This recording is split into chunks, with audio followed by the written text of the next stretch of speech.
Man, the jingle was still a pleasure surprise, especially noticeable when you start the game up. Hey, what's up everyone? I am Tiana here, and I'm from the likes of the Maxi Toys videos. And ladies and gentlemen, welcome to our brand new Let's Play for our channel. And as you can see on screen, we're going to be playing some sort of a weird game, but as you can tell, it's a Klonoa game. And because of this, we're about to be playing through Klonoa, as what's known in Japan, Moonlight Museum. Or in an English version, they just managed to call this game Klonoa Moonlight Museum, just because, well, English players might able to get confused about the fact that what these subtitles are meant before. But ultimately, though, is the fact that this is a Klonoa game. And in fact, relatively speaking, is the fact that this only came out in Japan, as you can tell from the actual Japanese text on screen, and it seems to came out in 1999, which I can't even believe it's been almost about, well, 21 years ago and stuff like that. And because of this though, this game only came out not only in 1999 and also not only in Japan, but it only came on the forms of the Bandai WonderSwan. And for those of you probably wondering what the Bandai WonderSwan is all about, well, I'll discuss more about it until later, because there is a story to this game, and basically, I don't know if I can read Japanese or something like that. Thankfully, if you really want to see what the entire plot is all about, basically I can put in a link in the description down below that you can able to look up on the forms of the English translation with the actual the actual story to this game, and it's actually on GameFAQs. So luckily for you, if you're having trouble just trying to able to read Japanese, then basically you can able to look up on GameFAQs and then just, well, look it up on the actual translation. So yeah, that's how it goes basically. So either way though, and conveniently enough, this is actually the third Klonoa game we're about to be doing the Let's Play of, because previously that we've already done was actually both Klonoa Daughter Phantomile for both the PlayStation 1 and for the Nintendo Wii for a remake. But now this is the third Klonoa Let's Play we're about to be doing. Originally we were going to be doing Klonoa Empire of Dreams, or especially notable with Lunati's Veil, but we'll save those in the future, because for now, we're playing that particular game first, as in the actual chronological release of Order, and also the actual chronological story as far as I can remember it correctly. I'm not exactly sure. But this is my first time playing this, so even then though, and as you can tell from the actual quality of the actual,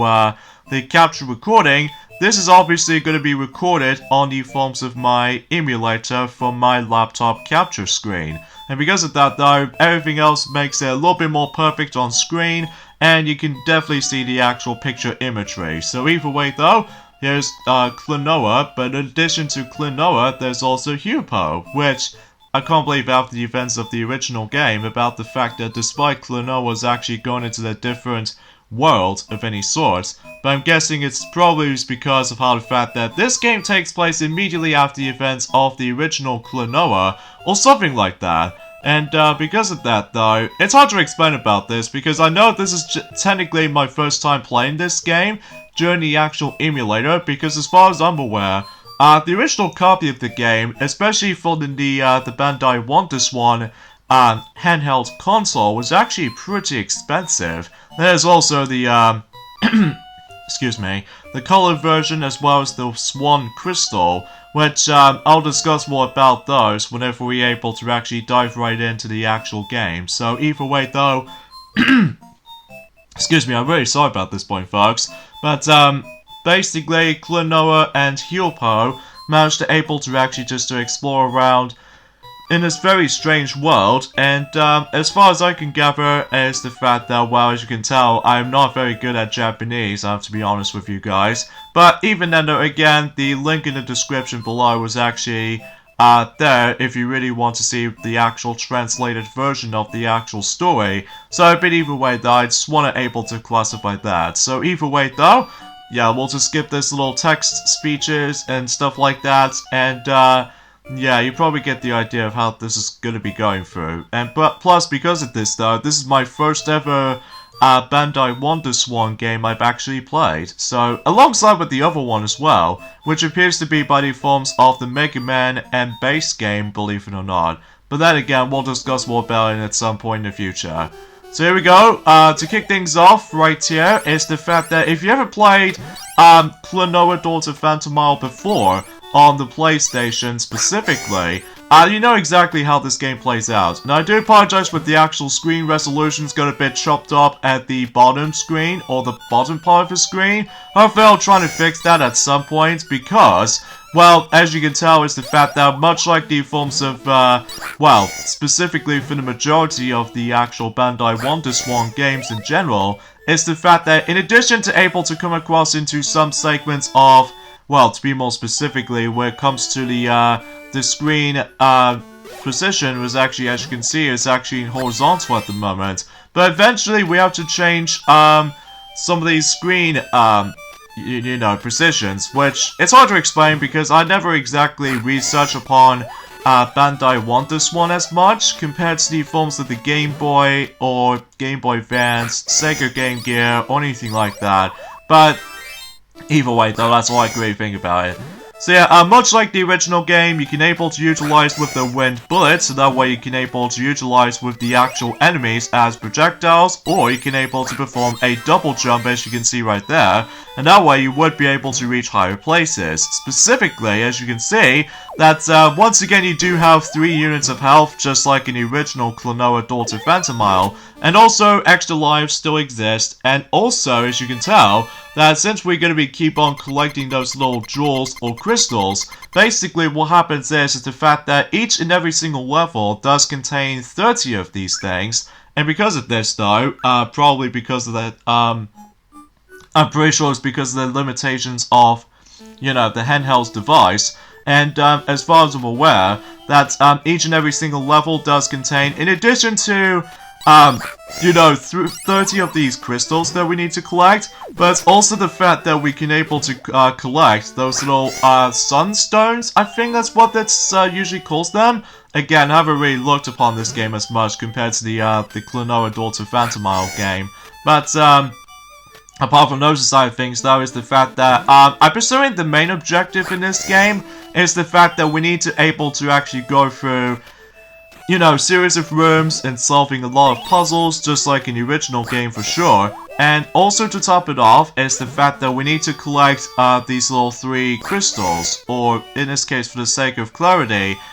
these little 3 collectibles that we're going to be able to actually collect once you've able to actually activate that particular gate. Like, you know, these little collectibles I just collect. So yeah, you have to collect all 3 of them in order to complete the stage. So yeah, once again it's divided into the forms of visions. So because of that though, not much else to tell for this point. So either way, and also, much like the original game, there are some keys returning for this game. In fact, there's actually a difference this time around, is the fact that in addition to able to find the circular key, but there's also now the triangle key as well as the X key, which, wait a second, is there some sort of like a reference to the PlayStation or something? It could be, but the only exception missing is of course the square key, but that's besides the point. So anyway, as you can tell on screen is the fact that much like in our Let's Play of Super Mario Land, this game only plays in black and white. Unfortunately, for those of you wondering, what about the color? Well, unfortunately, this game, although it does have a backwards compatibility when it comes to if you ever purchase the Swan Crystal, as well as the Bandai WonderSwan color, this game will be playable in multiple versions of the Bandai WonderSwan handheld itself. Although, unfortunately though, it doesn't have that much changes or anything like that, depending on what systems you're going to be playing through. As far as I'm aware also is the fact that if you ever purchase the original cartridge version of this game, oh man, it's so pricey. I'm guessing it's probably because, unfortunately we didn't get to see that much Klonoa ever since in the Nintendo Wii remake, but apart from those side things though, that's all I can really say about this for the most part here. Anyway, so let's save here. Now let's move on to the third vision. And as you can see on this little Japanese text, and as you can see, I did manage to recently jump cut the actual recording method, as you can see. this is probably because, as I said this before, unique selling point in terms of you know the Bandai Wonder Swan itself is that certain stages, like as you can see for example in Vision 1-3, basically it allows you to able to shift between these two, well, one specific screen, and to shift it over to a different perspective. Like for instance, we've already technically done Vision 1-1 as well as Vision 1-2, and basically those two levels takes place in the actual level horizontally. And in level, or vision rather, Vision 1-3, as you can see, the actual, the screen resolution is actually a lot different, because as you can see, the positioning screen resolution was actually in vertical, so there's gonna be a lot of times that we might able to come across into some situations like this, and thankfully for the emulator, like I just had, by the forms of trying to able to download it, and that's because, if you're able to actually set this out correctly, it'll do it for you, because as a result, unlike certain other programs, that you have to specifically change the settings and what have you, which, it can be a bit of a painful process whenever you're trying to do it originally though, but either way though, it's a nice little way to able to actually just to spice things up, even though that's only because this game only came out on Japan, thanks to the forms of the Bandai Wonder Swan, that, again, that particular handheld device only came out in Japan rather than the rest of the world, just because of how the fact that I'm presuming is, I don't know, it's hard to explain about the actual history about how come the Bandai Wonder Swan only came out in Japan. But even then, let me know in the comments below, because I haven't really looked upon that much of the Bandai Wonder Swan's history as much compared to, you know, Sega Game Gear and the Game Boy series consoles and, well, you know, just anything else for that, really. But, you know, you get the idea for that solution I can think of, so... And by the way, with those little crystals / jewels that I keep on collecting for the majority of the game, basically it's the fact that once you've collected all 30 of these little crystals, and by the way, as you can see, I've almost somehow managed to lost my footage, for able to actually show you guys if what happens if you do collect all 30 of these crystals in each level. That's only because, taking a notice from Warrior Land 2, I think basically it's the fact that,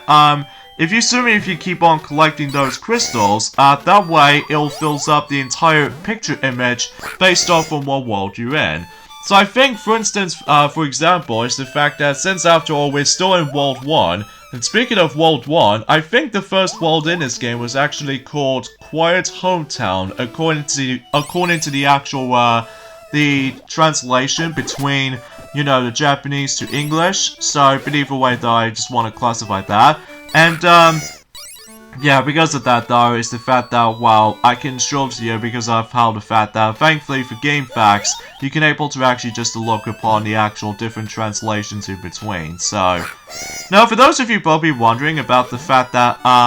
why I haven't done any of those recording sessions for quite some time, well, this only is because, well, usually relatively speaking, is the fact that you know how yesterday, about the fact the matter is though, is that Piglet, he's now finally coming back into... you know, Yoshi's Crafted World recently, and that, usually relatively speaking, is the fact that hopefully he would be able to actually complete the game at some point, and during at some point until likely in October, if it's possible, but either way though, we'll have to wait and see what happens during the forms of the actual time length, and especially noticeable how the fact that how many, stuff he has got left, especially noticeable how the fact that, well, usually because of that though, that Yoshi's Crafted World is going to be twice as long compared to, you know, Yoshi's Woolly World as far as for our Let's Play is concerned. So either way, yeah, let's go ahead and use those little cubey stuff right here, so that way we would be able to actually go across for those different parts throughout the level, and in fact, but if you're trying to do with the hardest puzzle segments for this game, we have to get a lot of usage of it, a lot, because unlike the original game, I found it a little bit too easy and very simple, but again, this is my first time playing for this game though, so I know everything about it, it's just that for trying to able to play it, I might able to actually get struggle at some points, but thankfully this is on an emulator, so because of that though, I could able to actually just, well, trying to able to play it for the sake of, like, I'm sure most people seem to never talk about this as much in comparison to Klonoa Dawn of Phantomile, as well as the Nintendo Wii remake of the game, which basically the same thing aside from enhanced graphics as well as English voice acting. Even though, mind you, it's the fact that speaking of voice acting in this game, it's still pretty much in, I would say in the actual Klonoan kind of language or something like that. Which, I know it's hard to explain sometimes because of how the fact that it kind of does like a similar thing for how it does it in, well, let's just say in Rayman 2 The Great Escape. About the fact the matter is, though, is that specifically in the PlayStation 1 as well as the PlayStation 2 version of Rayman 2 The Great Escape, or as in the forms of the PlayStation 2 version of that game is known as Rayman Revolution, aside from the actual different name. But ultimately speaking, it's basically just, well, Rayman 2 The Great Escape. But those two versions only managed able to got the English voice actors, whilst compared to the rest of any other versions like the N64 version, as well as the Sega Dreamcast version, and even especially notable with the 3DS version throughout, basically, I think every single character's managed to voice in as Raymondthan. I think that's what I was going to try to explain, but then again, it was hard to able to actually just to pronounce those specific languages specifically, because again, it has been a while since I did manage to able to record some of those footages from the likes of, you know, certain emulators, as you know.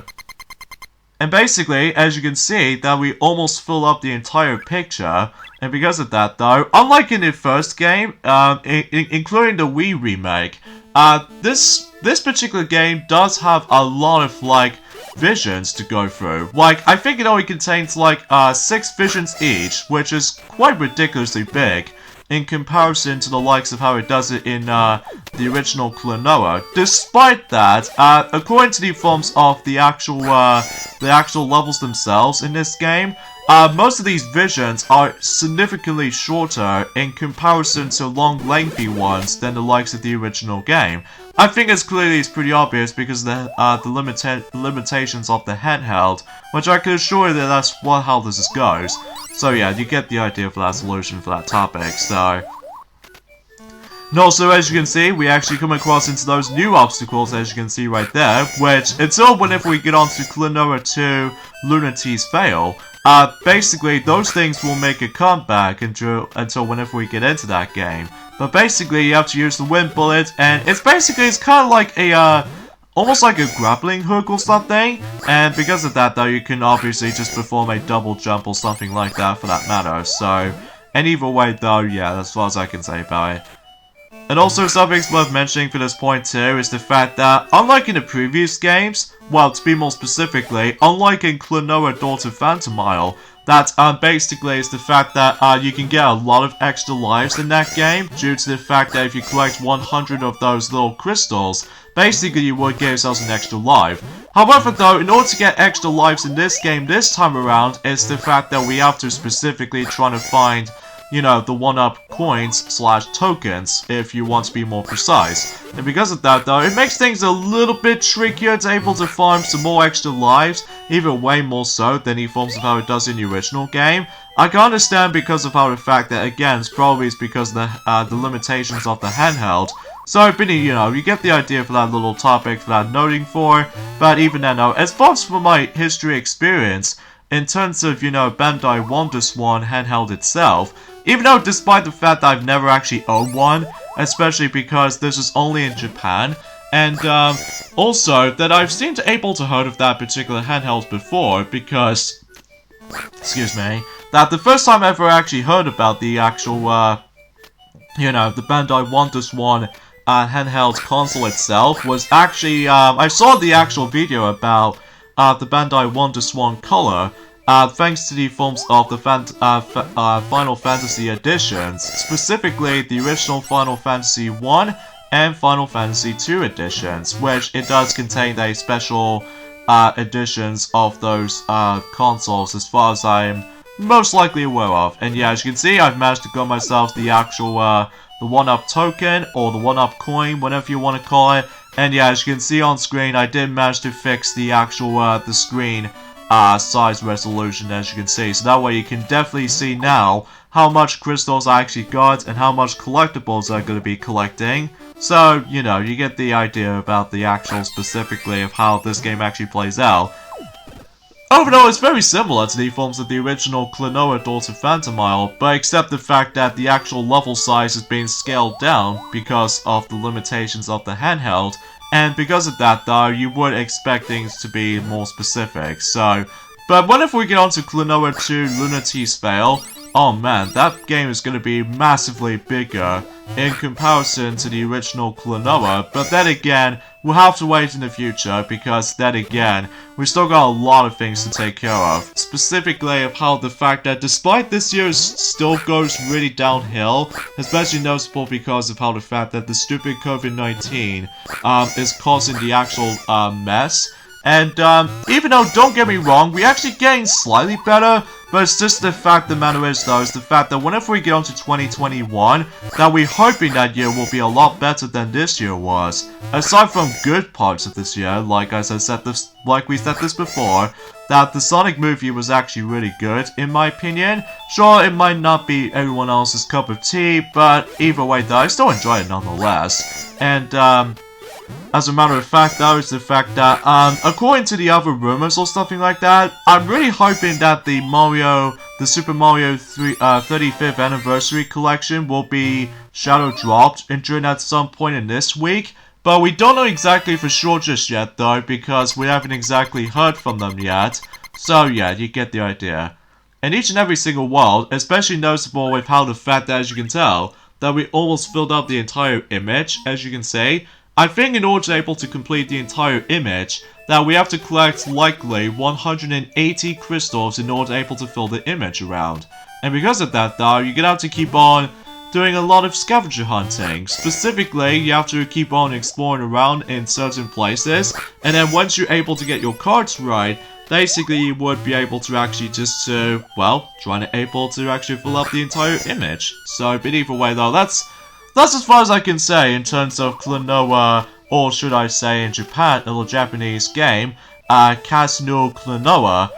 Moonlight Museum, because as far as I'm aware, this gameplay is very similar to the original game, except the fact that with, well, obviously being on the handheld device. In fact, this is actually the first ever Klonoa game to able to release on the handheld device. And that was before when the Game Boy Advance was a thing. That not only does manage to able to get Klonoa Empire of Dreams, but also its sequel, Dream Champ Tournament, that only saw the light of day in Japan and North America, even though weirdly enough, it's the fact that the North American version of Dream Champ Tournament only came out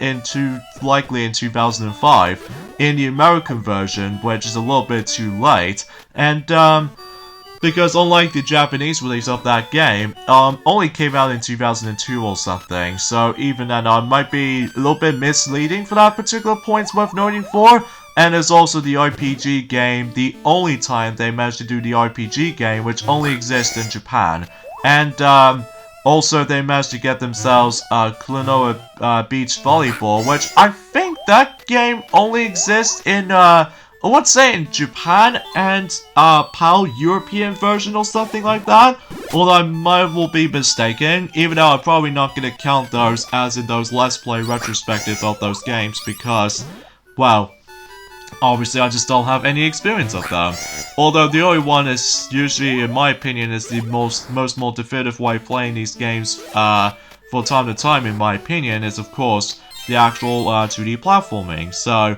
oh yeah, speaking of the forms of 2D platforming, one thing I totally forgot to mention is the fact that this game was obviously now a 2D platformer rather than a 2.5D platformer, which,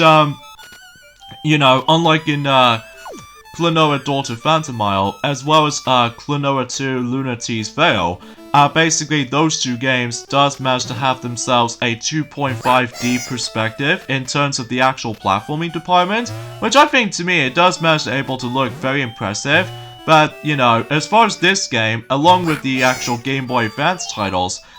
those games are basically just specifically 2D platformers, because, or 2D perspective, because, you know, the actual every single environment in the background is actually a little bit more well, flatter or something like that. It's hard to explain because again, it's been a long while since I did manage to able to play the Klonoa game since, you know, the one that started it all on the original PlayStation, as well as the Nintendo Wii remake and stuff like that, so... But then again, I feel a little bit too iffy for this point today, but either way though, at the same time, no one near as like rusty or bony liking as, well, to be more specifically, since the majority of this year, because, you know, this year has gone pretty mediocre. Well, at least for, you know, pretty much lackluster it is as far as I can usually just try to able to explain. So anyways, let's activate that switch, and that way we can able to actually go and pick up the actual one of those crystals, or something like that. And yes, those switches does make a return since the original game, as you can tell. And yeah, just like the original game, you have to use those switches a lot, specifically if you really want to solve as many puzzles or anything like that. Talking of which, in terms of the actual puzzle solving, in terms of this game, unlike the original Klonoa Daughter Phantomile game, basically, if you manage to come across into the end of the each and every single, well, if you manage to, what I'm trying to say here, that is that, unlike in the previous game, Klonoa Daughter Phantomile, that normally in each and every single visions, when you get to the very end in each vision, likely in the second level or something, they manage to end it off with the boss fight at the end. However, in this game this time around is the fact that I don't think this game doesn't have that much, well, they don't have boss battles at all. This is most likely because of the limitations of the handheld or something, and I think that probably seems the case, and that was really close right there. Especially noticeable I managed to make it in the nick of time, so...